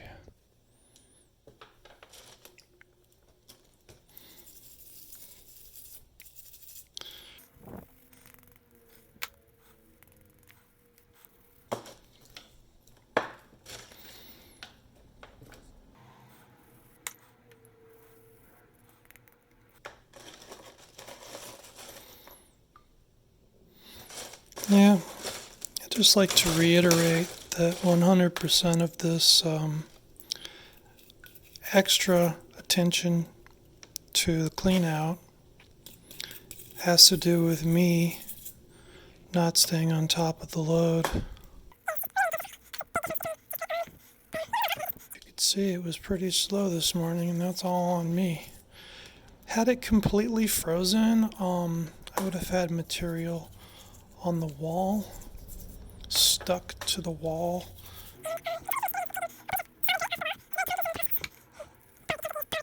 But I kind of like him because he adds character.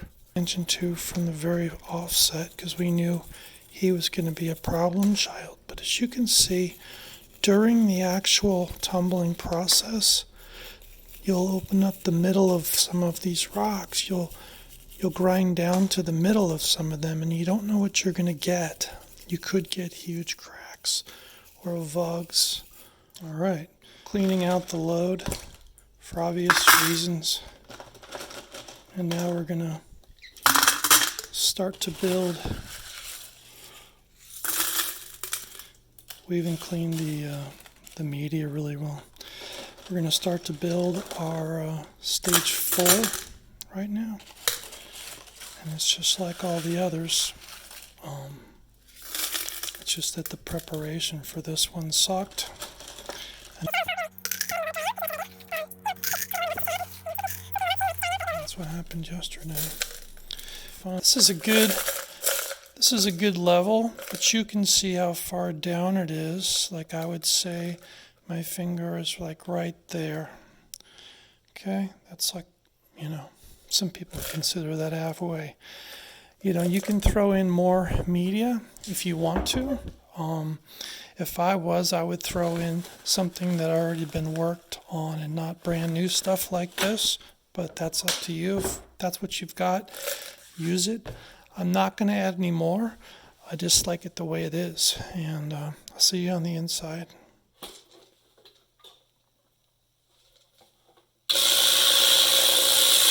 We're going to go with a little bit less than 2 tablespoons of grit.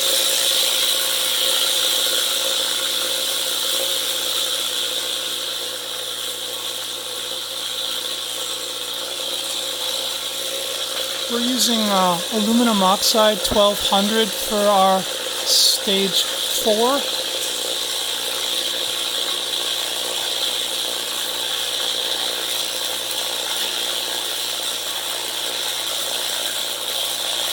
And add about 7 or 8 shots of water. We're going to add about 2 teaspoons of borax.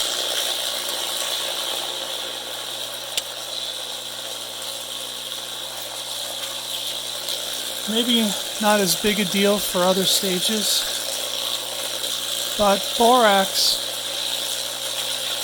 in stage 4 and stage 5 is almost a regular thing for me.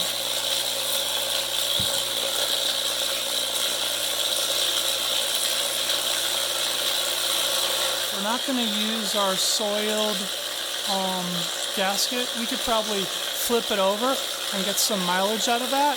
I just don't want any part of this grit. So we're using a new one.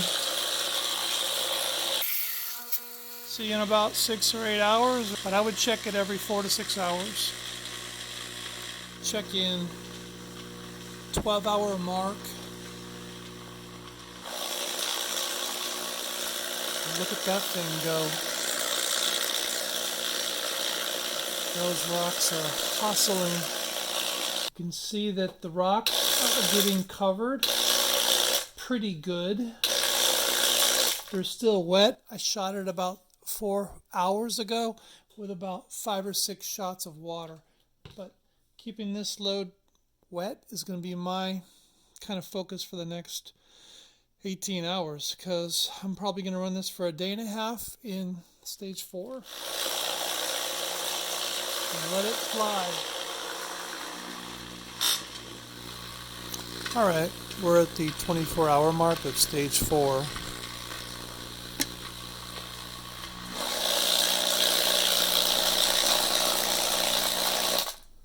It looks pretty good. I've been making sure that we've got enough water in there, and it's pretty wet, as you can see. But yeah, it looks good. That's the way it's supposed to look. We're gonna let it go.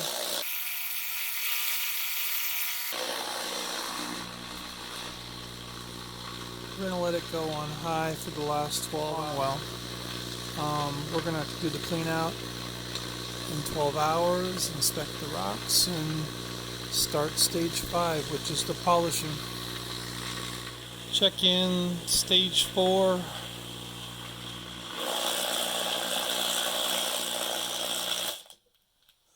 "36-hour mark." That's what she looks like.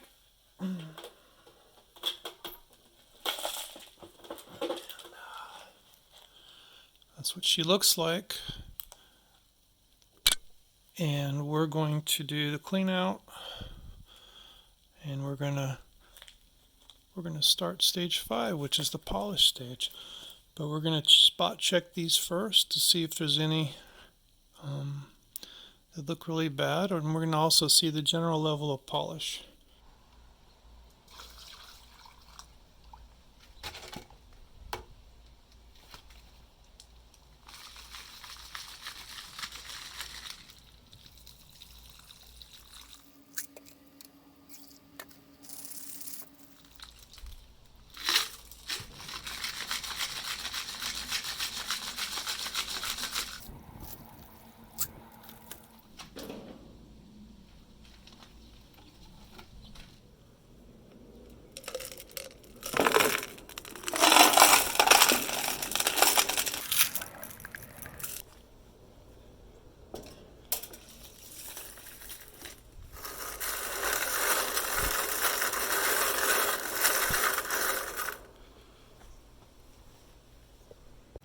Let's take a couple of rocks and dry them out and see what level of polish, if any, are on these guys. Bring them over to the light. That should give us a good idea. So this is not too shiny, but this is what 36 hours in 1200 looks like. Not impressive. We're going to put these in water, and then we're going to go through them with a toothbrush, just like we always do. And then we're going to start running stage 5. But I'm a little bit surprised at the general lack of polish that 1200 gave it. And I might have used too much polish. All right.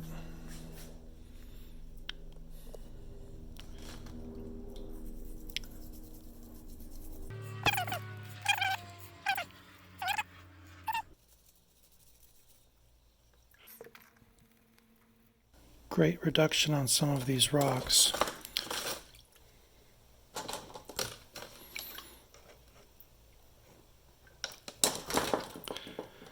That jasper might not go. I like him, but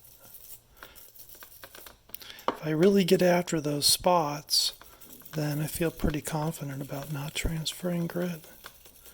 However, if I do any damage to my load, it will be from rocks like this.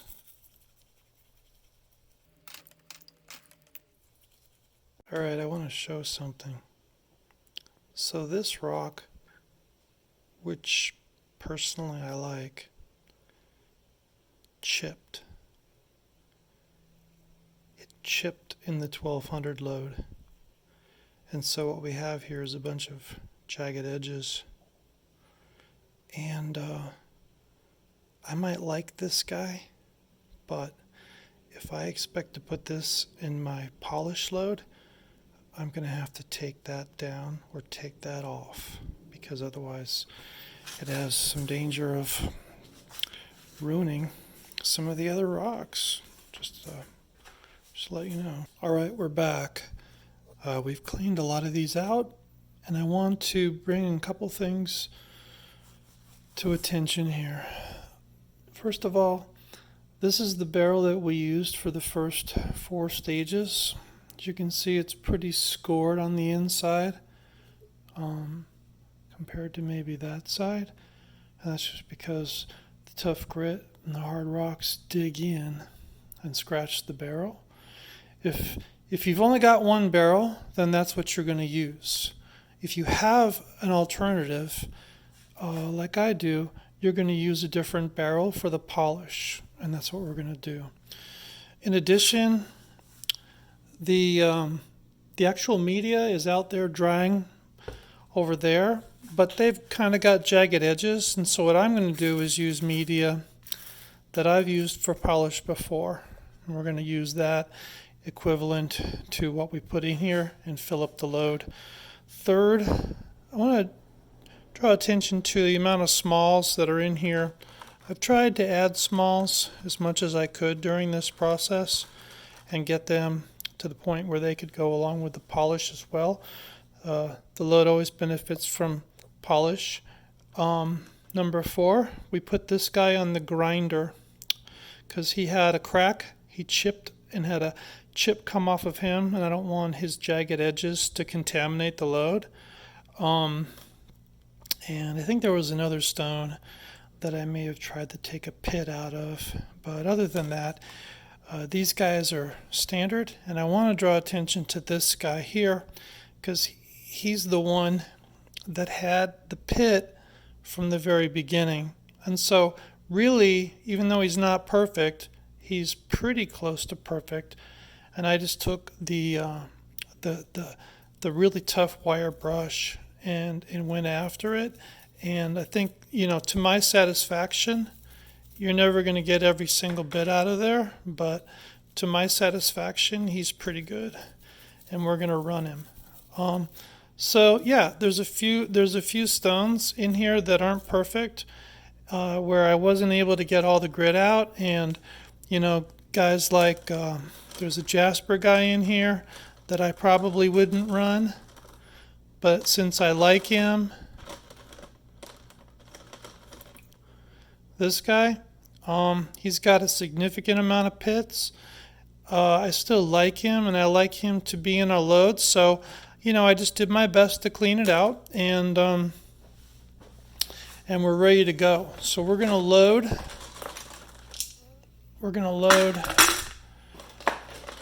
stage 5 the same way we do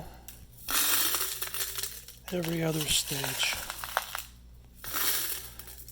The lid of the barrel always makes a really good base. I've mentioned that a couple times. And I'm not going to overload this, but I'm not going to underload it either. So yeah, I want as much rocks as I can get in there. And we're just going to run what we've been using the whole time. I'm not going to introduce more rocks at this point. We're just going to run the guys we've been using the whole time. And that'll be it. That'll be enough.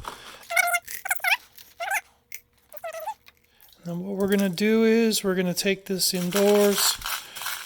We're going to fill it up with water completely. And then we're going to let it drain out through our hand.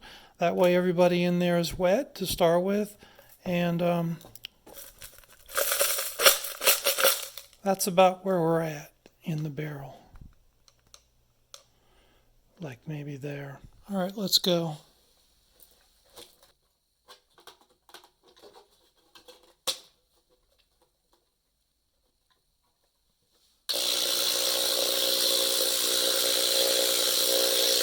We're going to shoot it 6 or 7 times. We're going to use polish.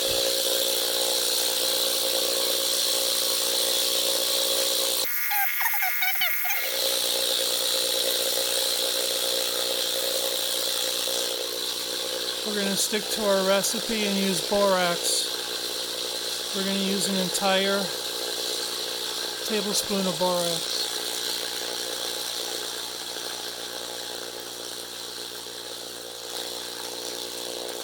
Shoot it a couple times.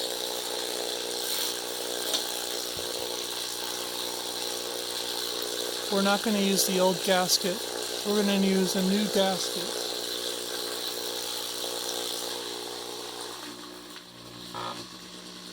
We're going to keep it on low speed for the first 6 to 12 hours. We're going to check it every 2, 4, 6, or 8 hours just to make sure it's not going dry. The number one worry here is going to be water. Check in. Stage 5. 8-hour mark.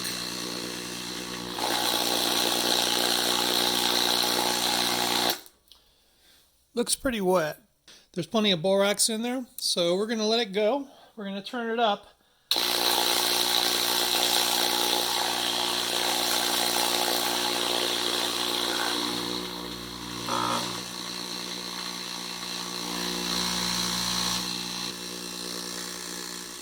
"24-hour check-in.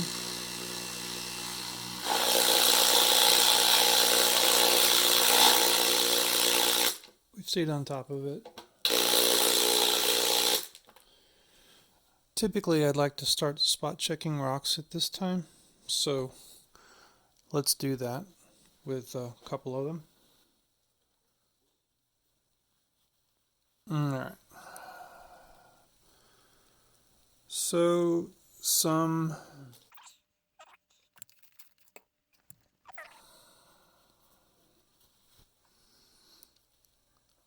Alright, so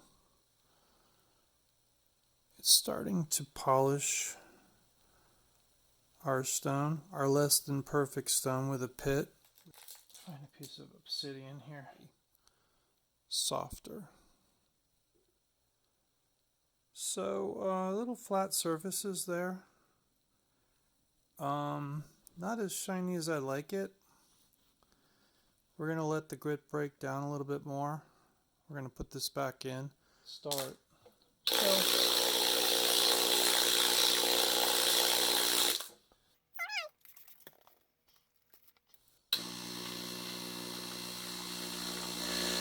put it back up on medium high.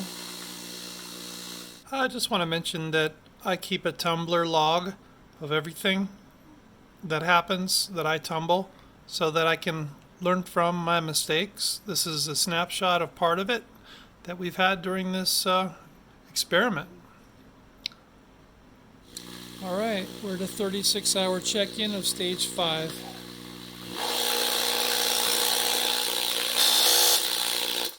Do the clean out and see where the rocks are, so we're going to do that right now. All right, let's do it.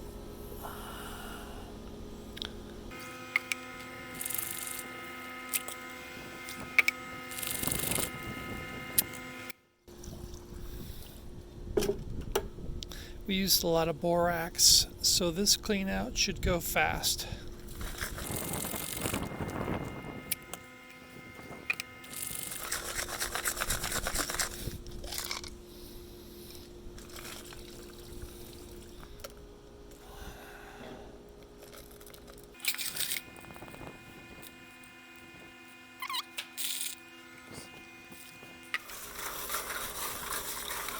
So at this point, the rocks should be done. We're going to spot check. We might pull a couple aside just to get some cracks or crevices cleaned out, such as with this guy. Is good. So here we got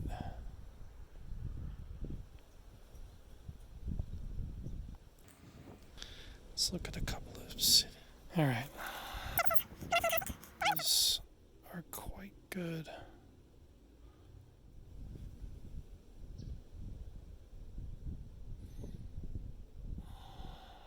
Possibly scratched by the tougher rocks.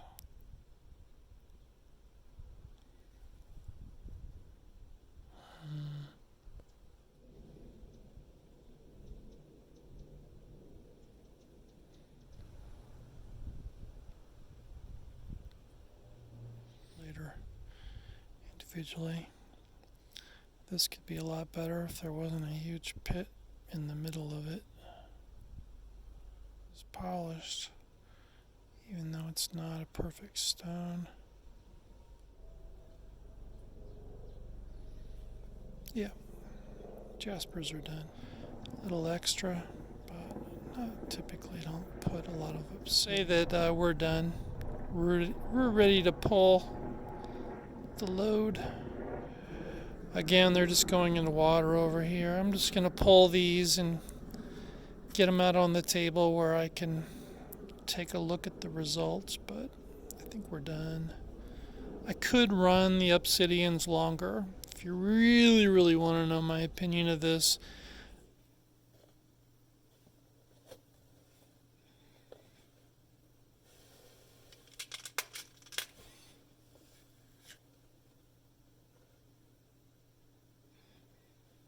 I guess if I had to give this a grade, I would say that the jaspers and the agates came out the way I expected them to. But in my opinion, like the obsidians could be better. Like you can see the polish is on there, but I just know that I can get a better polish than that on obsidian.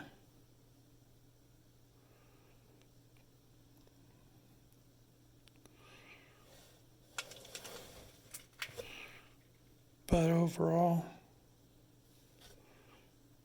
we're pretty happy with the final polish on these. We have a bunch of rocks that are not perfect. Like they have a lot of pits and things in them.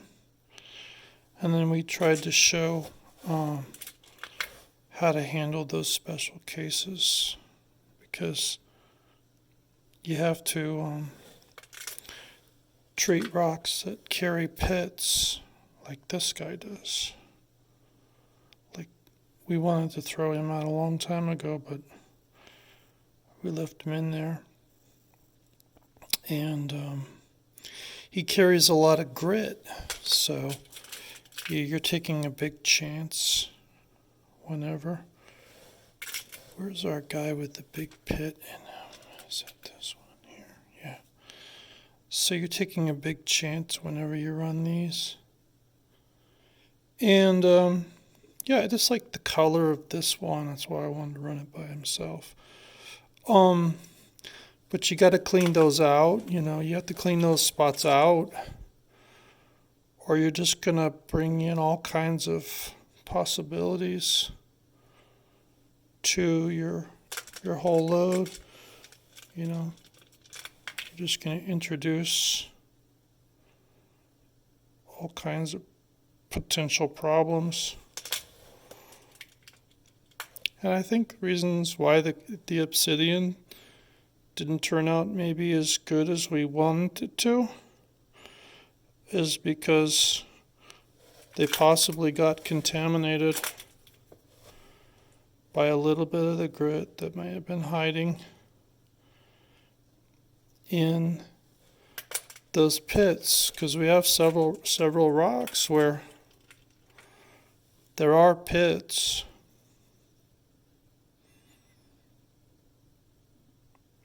And you know, that's the chance you take. But there's our guys. And I'll probably close this out here in a second. Well, we're done. And I don't know if you were following along with your own tumbler or not. But how did yours come out? I haven't done this in about 3 or 4 years, to be honest. The MT-4 hasn't been used for stage 1 through stage 4 in that time, so this is a first for me. I didn't even remember some of the things that I wrote down long time ago. If I hadn't taken notes, I would have probably been guessing for a bunch of this. But yeah, this is this has gone well. These are polished. I learned that the MT-4 is better at shaping rocks than I thought. So it shapes them faster. And if this Diamond Pacific is the only thing you've got, we've just proven that you can do rocks A to Z. No problem. And, I just learned that personally that things dry out a lot faster than I remember them drying out like they used to in the old days. Like I thought, I wasn't really on top of the water like I should be. So if you're going to pay attention to anything else, the water is probably the most important gotcha.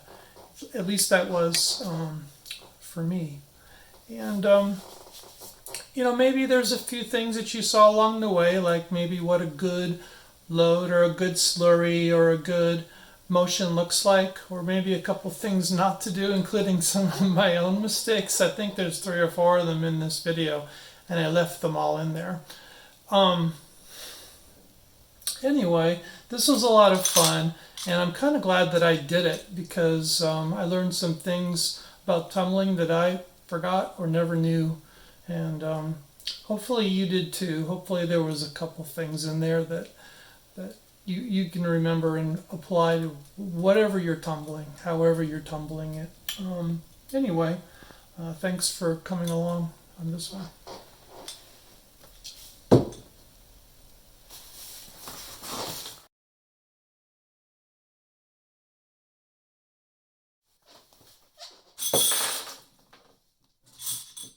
And this applies to single barrel or 2 barrel or 3 barrel versions.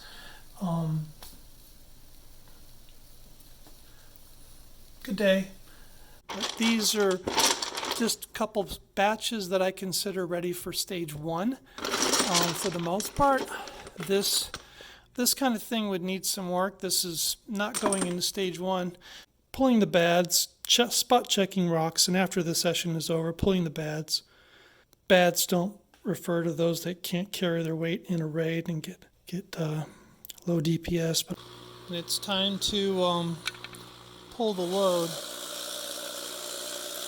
We didn't water it last night, so guess what? Surprise, surprise. Stage 2 is a silicon carbide, 120, 200, 220, 200, 220, 200.